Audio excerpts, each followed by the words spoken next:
पाकिस्तान को J-35 मिलने जा रहे हैं चाइना से और शायद इसी साल मिल जाएंगे। हालांकि बातचीत पिछले साल की थी, लेकिन J-35 स्टेल्थ फाइटर उनको इसी साल शायद डिलीवरी मिलने जा रही है। करीब 40 प्लेन्स उनको मिलेंगे। पाकिस्तान को J-35 मिलने जा रहे हैं, ऑलमोस्ट कंफर्मेशन है इसका। अब करीब 40 मिलेंगे उनको। और ये J-35, जी हाँ, J-35AE है ये, जी हाँ। इसकी डिलीवरी 2026 में हो सकती है। अभी हालांकि कंफर्मेशन नहीं हुआ है। ये पिछले साल ही इनको मिलना था, लेकिन इस बार ये जो मिलेगा इनको, ये स्टेल्थ बॉम्बर्स हैं। तो स्टेल्थ बॉम्बर मतलब ये अभी इनको एक दूसरी AIP सबमरीन भी मिल गई है, वो भी थोड़ा सा इंडिया से आगे निकल गए। इंडिया के पास AIP सबमरीन नहीं है और इनको अब ये J-35AE मिलने जा रहा है। 40 की बात हो रही है कुछ। इससे पहले J-10 भी उनके पास है, JF-17 भी उनके पास है। तो वो मॉडर्नाइजेशन कर रहे हैं अपना, खास तौर से एयरफोर्स का या नेवी का और बाकी जो फोर्सेस हैं, और चाइना का उसमें एक मेन बहुत बड़ा हिस्सा है। तो that will give the real time advantage. आज की ये खबर सिर्फ एक डिफेंस अपडेट नहीं है, बल्कि आसमान में शुरू होने जा रहे उस नए खेल की कहानी है, जहां टेक्नोलॉजी, रणनीति और ताकत तीनों मिलकर युद्ध का भविष्य तय करने वाले हैं। क्योंकि पाकिस्तान को मिलने जा रहे हैं चीन के अदृश्य फाइटर जेट, जी हाँ, J-35 फाइटर जेट।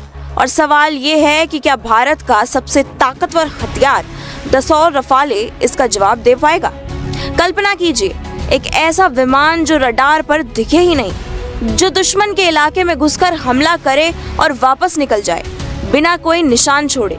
यही है J-35, चीन का वो स्टील्थ हथियार जिसे खास तौर पर उन देशों के लिए डिजाइन किया गया है जो पश्चिमी टेक्नोलॉजी से दूर है।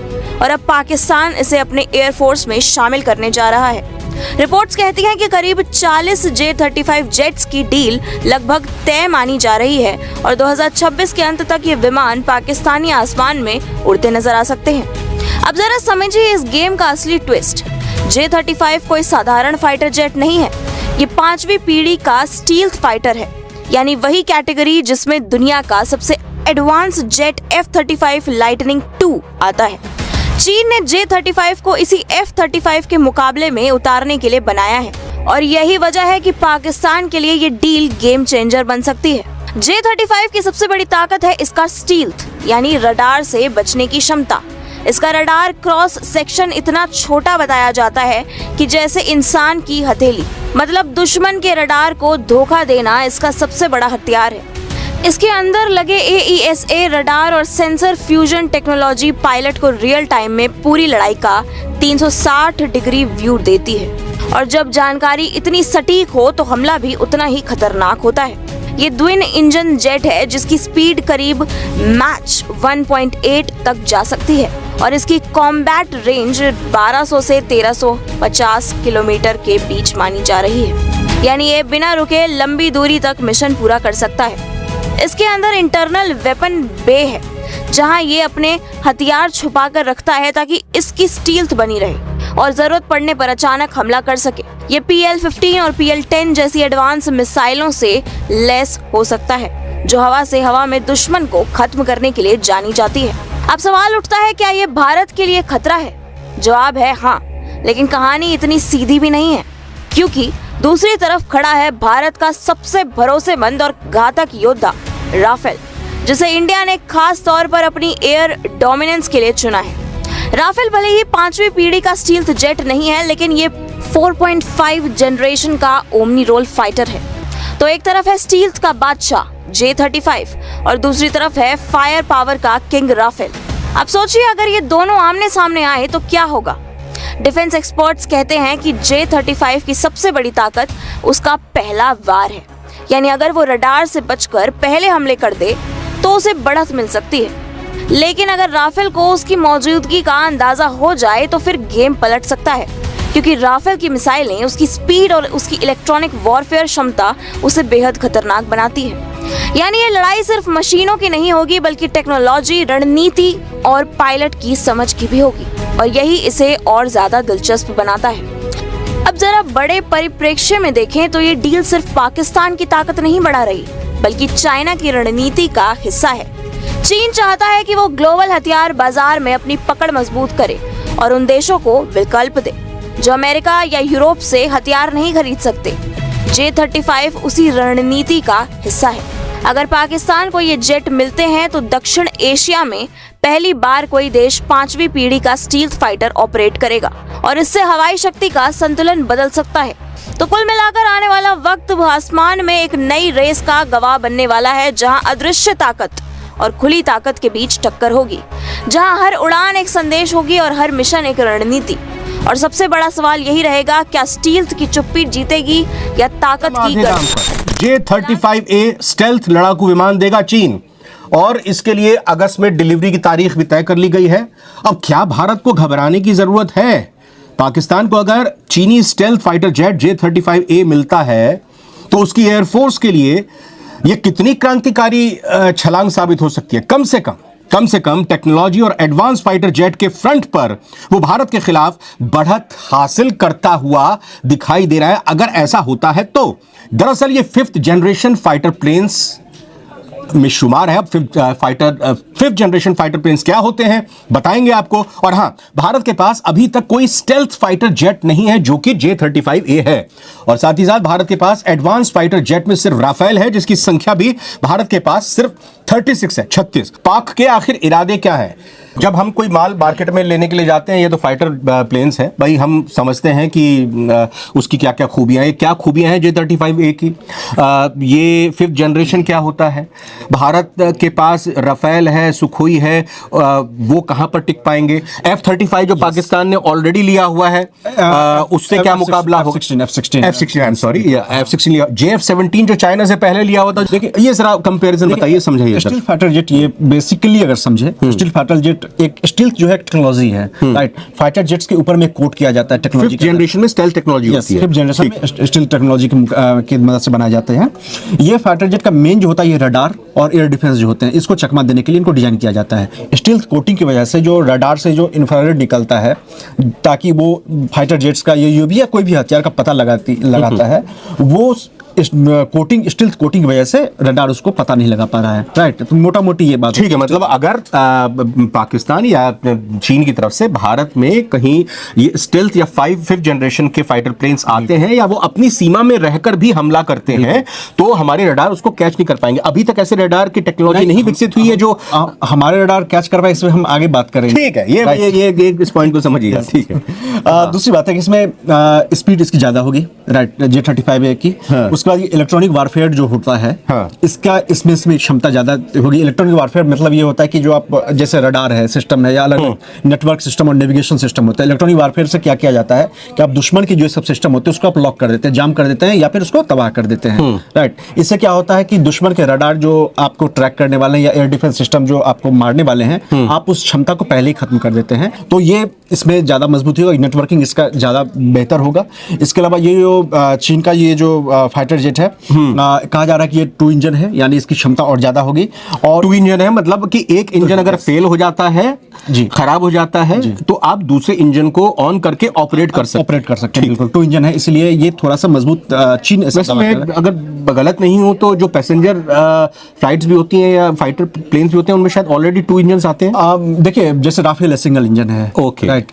पैसेंजर प्लेन होते हैं, उसमें 2 इंजन होते हैं, ठीक है। लेकिन चूंकि फाइटर जेट जो होते हैं, इनकी जो युद्ध में भूमिका काफी कम समय के लिए होती है, बशर्ते कि अगर डॉग फाइट नहीं हो तो इसमें इनकी भूमिका कम समय, ये कुछ देर के लिए उड़ान भरती है, फिर नीचे टेक ऑफ करती है। ये एक प्लस पॉइंट है कि इसके अंदर 2 इंजन हैं। बिल्कुल बेसिक मोटा मोटी समझिए तो भारत को ये सैन्य तरीके से चीन घेरना चाह रहा है। अब वो अपने 5th जनरेशन फाइटर जेट को तैनात करना चाहते हैं। इसके पीछे दूसरा रीजन ये है कि इससे अगर J-35 अगर पाकिस्तान यूज करता है भारत के खिलाफ, या ऐसे भी सर्विलांस करता है, तो उसमें भारत के जो रडार सिस्टम है या एयर डिफेंस सिस्टम, उसके बारे में वो जानकारी हासिल कर सकता है, राइट। और इसके अलावा तीसरी बात एक और है कि अभी तक 5th जनरेशन फाइटर जेट किन के पास हैं? एक हो जाता है चीन, एक अमेरिका, एक रूस। 3 देशों के पास 5th जनरेशन फाइटर जेट है। तुर्की भी बना रहा है। जो है F-35 हुआ अमेरिका के पास, ये अपना 5th जनरेशन है। बिल्कुल सटीक, ये एक्चुअल में 5th जनरेशन फाइटर जेट। ठीक है। रशिया का कौन सा हुआ? Su-57 है, उसको Su-57। इंडिया के पास जो है कौन सा है? सुखोई। इंडिया SU 30M के आए हैं, लेकिन वो 5th जनरेशन नहीं है। हाँ, वो 57 अभी इंडिया ने कोई डील वगैरह उसके लिए नहीं किया, लेकिन ठीक और है। एक तुर्की बना रहा है कान नाम से, KNN उसका अपने नाम घर पर बना रहा है। उसका प्रोडक्शन मतलब हो चुका है, उसका प्रोटोटाइप का टेस्ट हो चुका है, और मेरे ख्याल से शायद मतलब 3 देशों के पास है। यस, और 4 या 5 साल में तुर्की की वायुसेना में कान फाइटर जेट है वो शामिल हो जाएगा। तो बेसिकली चीन का इरादा ये है कि अगर भारत के खिलाफ ये फाइटर जेट को आजमा करके वो कई देश जो फाइटर जेट खरीदना चाहते हैं 5th जनरेशन और जिनके पास विकल्प नहीं है, क्योंकि अमेरिका के फाइटर जेट कई सारी शर्तों के साथ आते हैं, रूस के पास अपनी समस्याएं हैं, तो चीन यहाँ पे चाह रहा है कि हम स्टार्ट में जितने से जितने ज्यादा देशों को बेच सके। वो बेसिकली इस रणनीति पे काम कर रहे हैं। अब आप ये बताएं मेरे को, ये टी-शर्ट आपने जब खरीदी बिल्कुल। तो चेंजिंग रूम में जाके आपने चेंज करके देखी होगी कि आप अच्छे लग रहे हैं नहीं लग रहे हैं, तो पाकिस्तान अब जब ये खरीद रहा है तो क्या वो भारत में भेजकर कुछ इस तरह के इरादे तो नहीं रखेगा अगस्त तक इसकी डिलीवरी होनी है कि भाई ये चेंजिंग रूम में जाके देखे उसके पायलट की भाई कितना भारत को नुकसान पहुंचा पा रहे हैं, कितना सुंदर वो लग रहे इस हैं। बार भी युद्ध हुआ है, इसमें एक थ्योरी तो ये है ना कि चीन के उकसाने पर ही पाकिस्तान ने किया है, ताकि भारत को आर्थिक मोर्चे पे आप बैकफुट पे कर सके, या चीन की कंपनियां मतलब फॉरेन कंपनियां जो चीन में काम ऑपरेट होती हैं वो भारत में आ पाए, इसको रोकने की कोशिश की गई। पाकिस्तान नहीं समझ रहे हैं। पाकिस्तान को जल्द ही चीन से J-35 लड़ाकू विमान मिल सकता है। J-35 एक स्टील्थ लड़ाकू विमान है जिसे छोटी मोटी रडार से डिटेक्ट करना काफी मुश्किल काम है। तो क्या पाकिस्तान इसका भारत के खिलाफ इस्तेमाल करेगा? क्या भारत के राफेल फाइटर जेट का मुकाबला पाकिस्तान कर पाएगा? और कितना खतरनाक है पाकिस्तान का J-35 लड़ाकू विमान? आज सब कुछ जानेंगे। सबसे पहले तो बता दें कि पाकिस्तान चीन से 1, 2 या 10 नहीं बल्कि 30 से 40 लड़ाकू विमान खरीदने जा रहा है, वो भी ऐसे वक्त में जब पाकिस्तान पहले ही चीन से J-10C फाइटर खरीद चुका है। उसके पायलट ट्रेनिंग भी कर रहे हैं। दोनों देशों के बीच डिफेंस पार्टनरशिप मजबूत है और अगर ये डील हुई तो पाकिस्तान की एयरफोर्स बहुत मजबूत हो जाएगी। तो क्या भारत के लिए चुनौती बन सकता है? आगे इसे समझेंगे। पहले ये बता दें कि चीन ने इसे खास तौर पर उन देशों को बेचने के लिए बनाया है जो अमेरिका के लड़ाकू विमानों को नहीं खरीद सकते। रिपोर्ट्स ये कहती हैं कि पाकिस्तान चीन से लगभग 40 से जो है लड़ाकू विमान खरीद सकता है, जिससे दक्षिण एशिया में हवाई शक्ति संतुलन बदल सकता है। पाकिस्तान J-35 को खास तौर पर भारत के राफेल जो लड़ाकू विमान है उसकी काट के तौर पर देख रहा है। भारत को लेकर भी बात करेंगे, लेकिन पाकिस्तान ने चीन के साथ जो डील की है उसके तहत उसे 40 J-35 लड़ाकू विमान मिलने वाले हैं। इसके अलावा चीन पाकिस्तानी पायलटों को ट्रेनिंग भी देगा। पाकिस्तान को J-35 लड़ाकू विमानों की डिलीवरी 2026 के अंत तक शुरू हो सकती है। विशेषज्ञों का ये मानना है कि चीन ने J-35 लड़ाकू विमान को खास तौर पर अमेरिकी Lockheed Martin F-35 lightning second के निर्यात के दबदबे को चुनौती देने के लिए तैयार किया है। J-35 खरीदकर देशों को एक कम लागत वाला विकल्प पेश करता है जो पश्चिमी देशों की महंगी तकनीक को चुनौती देता है और साथ ही हथियारों के बाजार में चीन का दबदबा भी अब बढ़ सकता है। पाकिस्तान को जो लड़ाकू विमान मिल रहा है वो कितना खतरनाक है, अब ये जान लीजिए। J-35 एक मध्यम आकार का ट्विन इंजन वाला स्टील्थ फाइटर जेट, यानी कि 2 इंजन इसमें होते हैं, एक खराब दूसरा ऑन हो जाएगा। ये दुश्मन के रडार से बचने में सक्षम है और इसे उन्नत हवाई युद्ध के लिए डिजाइन किया गया है। हालांकि चीन ने इसे मुख्य रूप से विमान वाहक पोतों से उड़ान भरने के लिए डिजाइन किया है, लेकिन इसे जमीन से भी ऑपरेट किया जा सकता है। इसकी मारक क्षमता की बात की जाए तो 1200 से 1350 किलोमीटर और आधुनिक एवियोनिक्स से लैस है इसकी स्पीड। और स्पीड की बात कर लें तो 2200 किलोमीटर प्रति घंटा से इसकी स्पीड है, यानी कि मैक 1.8 की गति तक ये पहुंच सकता है। J-35 का रडार क्रॉस सेक्शन यानी कि RCS बहुत छोटा है, जिसे चीनी मीडिया ने इंसान की हथेली से छोटा बताया है, जिससे ये दुश्मन के रडार की पकड़ में नहीं आता। ये ट्विन इंजन यानी कि 2 इंजन वाला WS-19 और WS-13 वाला विमान है। इसमें हथियारों को रखने के लिए इंटरनल वेपन भी है जो कि स्टील्थ प्रोफाइल को बनाए रखते हुए 2000 किलोग्राम तक के हथियार ले जा सकती है। कुल मिलाकर ये 8000 किलोग्राम तक का पेलोड अपने साथ ले जा सकता है। इसमें AESA रडार और आधुनिक सेंसर फ्यूजन तकनीक है जो पायलट को युद्ध के मैदान की व्यापक स्थितियों के बारे में पहले से जानकारी दे देती है, यानी कि खतरा अगर हुआ तो पहले ही अलार्म बजेगा। इसकी करीब 1200 से 1350 किलोमीटर की युद्धक सीमा इसे क्षेत्रीय युद्ध क्षेत्रों से दूर ऑपरेशन करने की क्षमता देती है। सवाल ये भी है कि अब क्या ये भारत के खिलाफ किसी साजिश के लिए पाकिस्तान ने बनाए?